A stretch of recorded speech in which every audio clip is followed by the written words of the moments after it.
Woba ufise intege nke z'umutima? Woba wifuza kunguka ubwenge? Kaze mu kiganiro Gaburira umutima wironkera ingaburo ituma umutima wawe utotahara.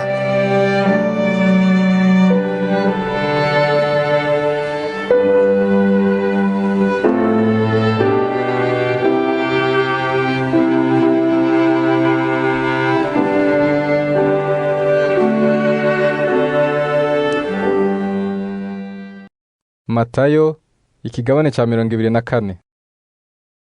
Yesu arasohoka ava mu rusengero, akigenda abigishwa biwe baramwegera ngo bamwereke inyubako y'urusengero.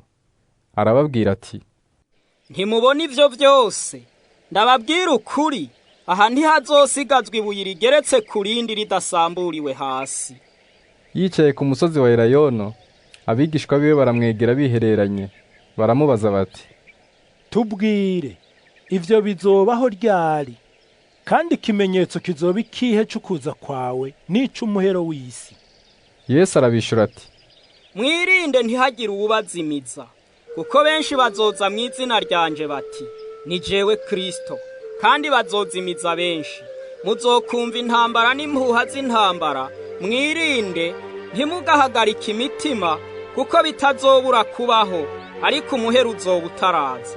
Kuko ihanga rizotera irindi hanga, n'ubwami buzotera ubundi bwami, amapfa no kunyiganyiga kw'isi bizobaho henshi. Ariko ivyo byose ni itanguriro ryo kuramukwa. Niho bazobatanga ngo muzigirizwe, bazobica, kandi muzokwankwa n'amahanga yose abahora izina ryanje. Niho benshi bizobatsitaza, bazoryarukana, bazokwankana. Kandi hazokwaduka bigira abavugishwa n'Imana benshi, bazimize benshi. Maze kuko ubugarariji buzogwira, urukundo rw'abenshi ruzotimba. Ariko uwihangana agashitsa kw'iherezo niwe azokira. Kandi ubu butumwa bwiza bw'ubwami buzovugwa mu isi yose, ngo bube ikimenyetso kibera icabo n'amahanga yose, maze umuhero uzocuza. Nuko aho muzobonera ca kizira c'ishano c'ubugesera gihagaze ahantu hera, cavuzwe na Daniyeli yavugishwa n'Imana, usoma niyiyubare, ico gihe bazoba bari Yudaya, bazohungire ku misozi miremire. Uzoba ari hejuru ku nzu ntazokururuka no gusahura ibiri mu nzu yiwe, uzoba ari mu mirima ntazosubira inyuma no gusahura umutamana wiwe. Ariko muri iyo misi abazoba batwaye inda n'abonsa bazobona ibara. Kandi muzosenge kugira ngo uguhunga kwanyu ntikuzobe mu gatasi canke kw'isabato, kuko muri iyo misi hazoba amarusho ahambaye atigeze kubaho kuva kw'itanguriro ry'isi ugashitsa n'ubu, kandi ntazokongera kubaho. Kandi iyo misi yitagerugwa ntihorokotse umuntu n'umwe, ariko kubwo abatoranijwe iyo misi izogerugwa. Ico gihe nihagira umuntu ababwira ati, ehe Kristo ari hano, canke atari hariya, ntimuzovyemere.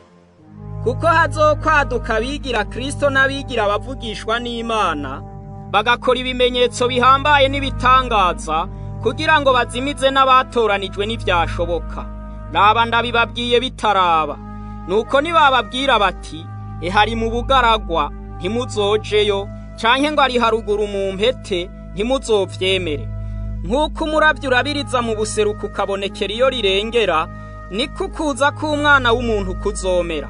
Aho umuvyimba uri hose, niho ibikona bizokoranira. Hanyuma y'ayo marushwa y'ico gihe, uwo mwanya izuba rizocura umwiza, n'ukwezi ntikuzoba kucaka umuco wako, n'inyenyeri zizokoragurika zive kw'ijuru, n'ivy'inkomezi vyo mu majuru bizonyiganyizwa.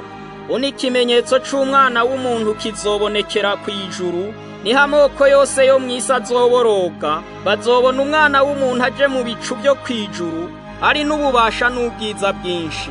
Azotuma abamarayika biwe n'ijwi rirenga ry'inzumbeti, bakoranya abatoranijwe biwe, bave mu birere bine, guhera iyo ijuru ritangurira kugeza iyo riherera. Nimwigire ku musukoni umugani wawo, ishami ryawo iyo ritoshe, amababa agatutuza, mumenya yuko agatasi kari hafi.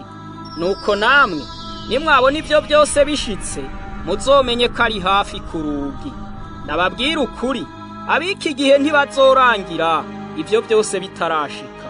Ijuru n'isi bizorangira, ariko amajambo yanje ntaco azoba.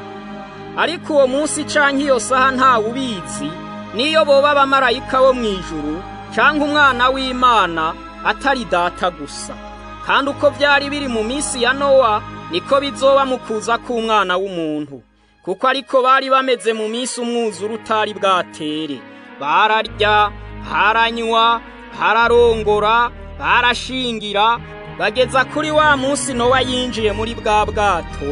Ntibagira ico bamenya kugeza aho umwuzure waziyubatwara bose, niko kuza k'Umwana w'umuntu kuzomera. Ico gihe abagabo babiri bazoba mu murima, umwe azojanwa uwundi arekwe. Abagore babiri bazoba bariko barasyera hamwe ku rusyo, umwe azojanwa uwundi arekwe. Nuko mwame mugavye, kuko mutazi umunsi umwami wanyu azozako. Ariko ibi mubimenye, yaba nyene urugo yarasanzwe azi igihe igisuma kiziramwo, yogavye ntiyokunze ko inzu yiwe yimbwa. Nuko namwe mwame mwiteguye, kuko Umwana w'umuntu azoza mu gihe mutiyumviriye. None ninde mushumba wo kwizigirwa w'ubwenge, shebuja yosigara nabo mu rugo rwiwe ngo abagaburire igihe kigeze? Harahiriwe uwo mushumba shebuja agarutse azosanga akora atyo. Ndababwira ukuri yuko azomuha kugaba ivyo afise byose.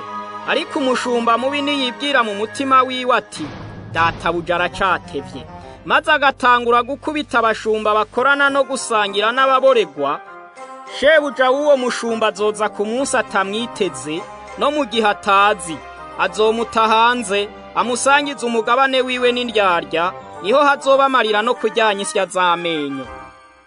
Matayo ikigabane ca 25. Ico gihe ubwami bwo mw'ijuru buzosa n'inkumi 10 zajanye amatara yazo zija gusanganira umukwe.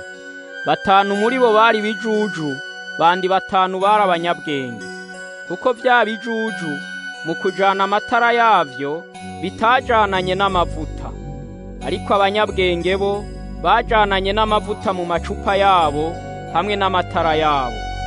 Umukwe agitebaganye bose barahunyiza, barasinzira. Mu gicugu humvikana urwamo ngo nguwo umukwe, nimusohoke mu musanganire. Buno za nkumi zose zirazanzamuka, zitunganya amatara yazo.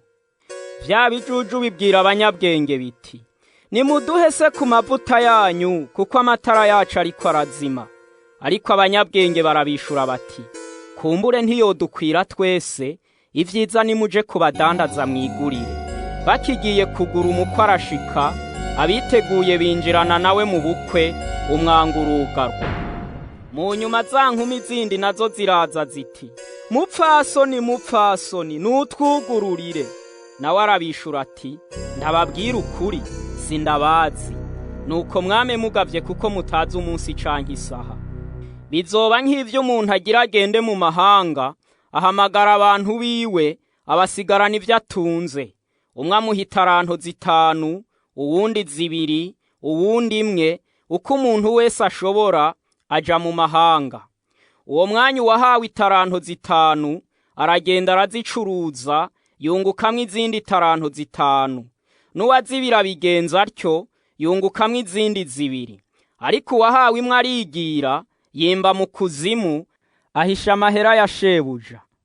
Hashize igihe kirekire, shebuja wabo bantu aragaruka, asuzuma ivyo yabasigaranye. Uwari yahawe italanto 5, araza, azana italanto zindi 5 ati, mugenzi, wari wansigaranye italanto 5, ehe nungutsemwe izindi talanto 5. Shebuja aramubwira ati, wagize neza muntu wanje mwiza wo kwizigirwa, wizigiwe kuri bike, nzoguha kugaba vyinshi. Injira mu munezero wa shobuja. Haza uwari yahawe italanto 2 ati, mugenzi, wari wansigaranye italanto 2, ehe nungutsemwe izindi talanto 2. Shebuja aramubwira ati, wagize neza muntu wanje mwiza wo kwizigirwa, wizigiwe kuri bike, nzoguha kugaba vyinshi. Injira mu munezero wa shobuja. kandi haza uwahawe itaranto imwe ati, mugenzi, nari nkuzi ko uri umuntu w'ingare, wimbura ivyo utarimye, ukumakuma ivyo utasanzaje. Ndatinya, ndagenda ndahisha itaranto yawe mu kuzimu, ehe ngibi vyawe. Shebuja aramwishura ati, wa muntu wanje mubiwe, wakinebwewe, wari uzi ko nimbura ivyo ntarimye, nkumakuma ivyo ntasanzaje. Nuko wari ukwiye kujana amahera yanje mu bayacuruza, nanje nagaruka nkaronka yanje n'inyungu yayo. Nuko ni mu mwaka itaranto, muyihe uwufise itaranto 10, kuko uwufise wese azohabwa, asesekarizwe, ariko udafise azokwakwa n'ico yarafise. N'uwo muntu wanje w'imburakimazi, ni mu mute hanze mu mwiza, niho hazoba amarira no kuryanya isya z'amenyo. Ariko umwana w'umuntu hazozira afise ubwiza bwiwe, ari kumwe n'abamarayika biwe bose, niho azovyagira ku ntebe yiwe y'ubwiza. Amahanga yose azokoranirizwa mu nyonga ziwe, nawe azobarobanura, nk'uko umwungere arobanura intama mu mpene. Intama azoziherereza iburyo bwiwe, impene nazibubamfu. Maze umwami azobwira abari iburyo bwiwe ati, nimuze abo data yahezagiye, muraga ubwami mwateguriwe, uhereye ku kuremwa kw'isi. Nari nshonje murangaburira, nari mfise inyota mumpa iconywa, nari ingenzi mumpa indaro, nagenda gusa muranyambika, nari ndwaye muza kuraba uko meze, nari mwibohero muza kundaba. Maze abagororotsi bazomubaza bati, mwami, twakubonye ryari ushonje tukakugaburira, canke ufise inyota tuguha icunywa? Twakubonye ryari uri ingenzi tuguha indaro, canke ugenda gusa tukakwambika? Twakubonye ryari urwaye, canke uri mwibohero tuza kukuraba?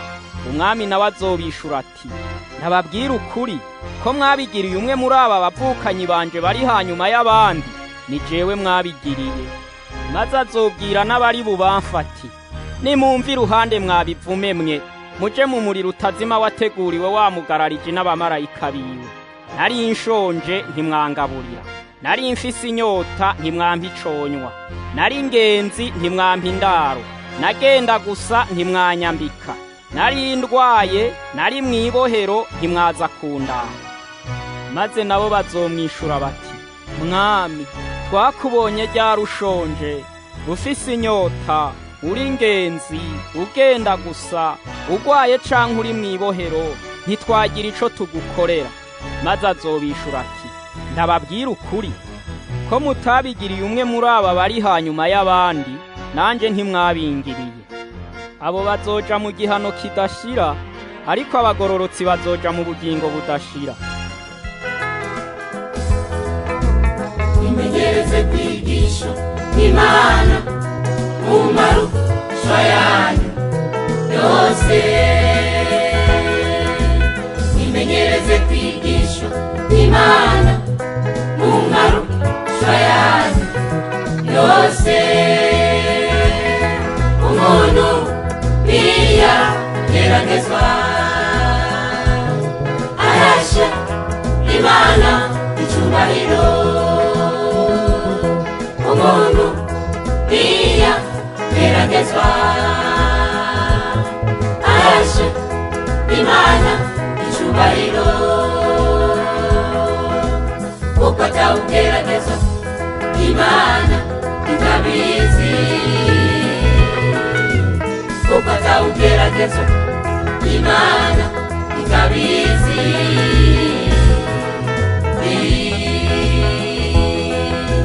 Kuko atawugerageza Imana itabizi. Kuko atawugerageza.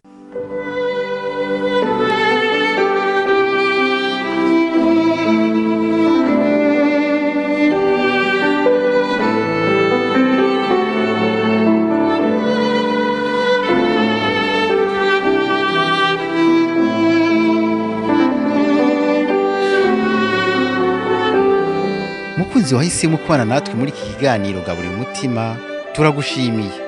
Ukaba ufise ikibazo canke wifuza kutwunganira, duhamagare canke urungike ubutumwa kuri 76 ubusa 61 ubusa ubusa ubusa canke kuri 76 ubusa 69 ubusa ubusa ubusa. Imana iguhezagire.